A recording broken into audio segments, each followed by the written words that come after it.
Plus है, why should six vote for BJP, ये जरूर कहेंगे, हर सिख को कहेंगे कि जो कैलेंडर हमने आज याद रिलीज किया है, ये कैलेंडर देखा, कास्ट योर वोट वाइसली, ये कैलेंडर हर घर में पहुंचेगा, हर व्हाट्सएप ग्रुप में पहुंचेगा, हर सोशल मीडिया में आज इसको इतना वायरल करेंगे कि हर सिख कोई घर ऐसा न बचे जिसमें ये ना जाए और पार्टीशन तक भी पहुंचे। इसमें हमने ये कहा कि वोट क्यों बीजेपी को सिखों का वोट क्यों। मैं स्टार्ट से ये कहता हूं, आई डू अप्रिशिएट जो प्रधानमंत्री सर कुछ चीजें अच्छी जिनका सिखों के साथ इमोशनल वैल्यूज थी वो की, उनकी मुबारकबाद है। लेकिन रियासत में, जम्मू कश्मीर की रियासत में खास करके सरकार ने हमारे साथ क्या किया, ब्रीफ में आपको बता दूं। जम्मू में सबसे बड़ी डिमांड अभी हमारी चल रही थी कि पॉलिटिकल रिजर्वेशन की। जम्मू कश्मीर की सरकार ने या केंद्र सरकार ने SC ST को, SC को, ST को, OBC को, पहाड़ी को, गुर्जर को, नॉन माइग्रेंट कोटे में कश्मीरियों को, POJ के बेस सीटें लोगों को दे दी, सिखों को सीट क्यों नहीं दी गई।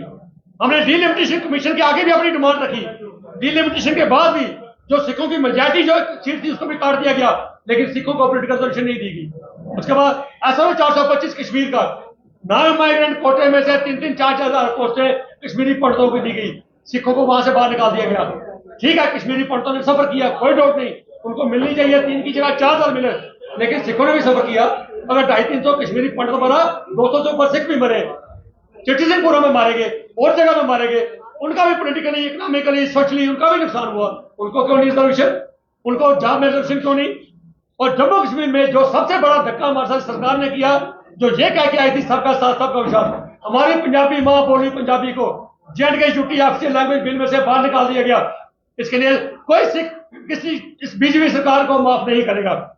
Non implementation of national minority commission act कब से 370 दूर हुई है, उसके बावजूद भी नेशनल माइनॉरिटी कमीशन एक्ट को जम्मू में इंप्लीमेंट क्यों नहीं किया जा रहा। LG साहब के आगे नुमाइंदगी पेश की गई, लालपुरा साहब ने दिल्ली से लिख के भेजा और ये लागू किया जाए। क्यों लागू करने में आपको क्या प्रॉब्लम आ रही है। जिस चीज से सिखों को फायदा कभी मिले सरकार उस चीज को इग्नोर कर देती है। 89 राइट्स में जम्मू में जो 13 सिख मारे गए थे उनके राइट्स की जो कंपेंसेशन की 5,70,000 की फाइल पेंडिंग पड़ी है सेक्टर में 3 साल से। 1 करोड़ रुपए का कंपेंसेशन सरदारों को देने के लिए आपके पास नहीं है, विक्टिम्स को देने के लिए क्या देंगे फिर आप सरदारों को, सिखों को। पब्लिक सर्विस कमीशन में 5 साल से हम मांग रहे हैं, आपसे पहली सरकारों ने पब्लिक सर्विस कमीशन में हर बार सिख मेंबर दिया, आपने क्यों नहीं दिया।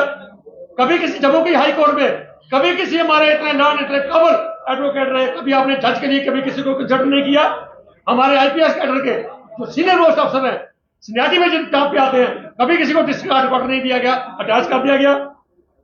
नॉन ग्रांटिंग ऑफ ओबीसी दर्जा, हमने नुमाइंदगी पेश की, रिप्रेजेंटेशन दी कि सिखों पंजाब वैली में रहने वाले सिखों को जो 55,000 के करीब है उनको OBC का स्टेटस दिया जाए ताकि उनको भी कहीं ना कहीं कोई बेनिफिट मिल सके, नहीं दिया गया। उसके बाद सरकार ने धक्का क्या करना था, एक छोटी सी डिमांड जिसको इतनी बड़ी डिमांड बना दी गई। जो कुंजवानी में स्टैचू हमारा 4 साल से 6 साल से 7 साल से हमारी जदोजहद चल रही थी, सरदार इंदर सिंह कारपोरेटर ने हाउस में पास भी करवाया, पास करने के बावजूद वो स्टैचू वहां ना लगा।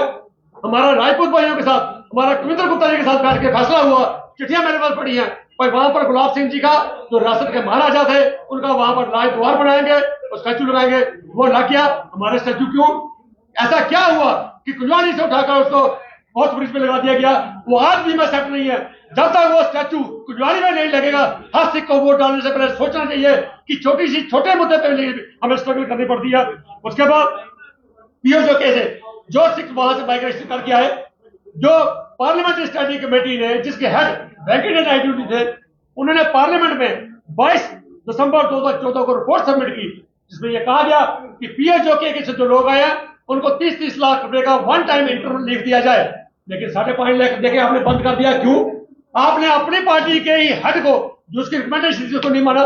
उसने कहा POJ से आए उन लोगों को स्कूलों में बाकी जगह में नौकरियों में रिजर्वेशन दी जाए, आपने क्यों नहीं माना। ठीक है, कश्मीरी पंडितों को तो मुबारक है, जो मर्जी दो, हमें इतराज नहीं है, लेकिन हमारा due right recommended by the parliamentary standing committee वो आपने क्यों नहीं किया। और उसके बाद लास्ट जो 254C के तहत जो प्रॉपर्टी ओनरशिप राइट्स जमीनों के POJ से आए हुए लोगों को दिए गए थे, 70 साल से जमीनें उनके पास है। अब उनकी बाइफर्केशन हो गई है, जिसको 50 कनाल मिली थी, अब आगे 5-5 बच्चे 6-6 बच्चे 5-5 कनाल रह गई है। सरकार ने उसका ओनरशिप राइट्स वो कर दिया, कहा जी ये सिर्फ कल्टीवेशन के लिए है। सरकार से मैं ये पूछता हूं जो कहीं गांव में शहरों में रहते हैं जिसके 5 कनाल है, क्या 5 कनाल में कल्टीवेशन करके वो अपने बच्चों का पेट पाल सकता है? वो जमीनें रखी थी उन्होंने, पर 10 मरले बेचूंगा, बच्चे की शादी करूंगा, 10 मरले बेचूंगा, बच्चे को दुकान खोल के दूंगा। आपने उसके साथ बहुत बड़ा जुल्म किया, आपने वो प्रॉपर्टी उनके ओनरशिप राइट्स खो दिए। आज मैं सरकार को वार्न कर दूं, ये हमारा सिर्फ अवेयर करने का प्रोग्राम रहा। आने वाले असेंबली इलेक्शनों में तब तक अगर सरकार ने हमारी ये बातें कंसिडर ना की तो असेंबली इलेक्शनों में सिख प्रोक्सी फ्रंट के सारे वॉलंटियर्स घर घर में, गली गली में जाके हर सिख को ये मना करेंगे कि बीजेपी को वोट नहीं देना।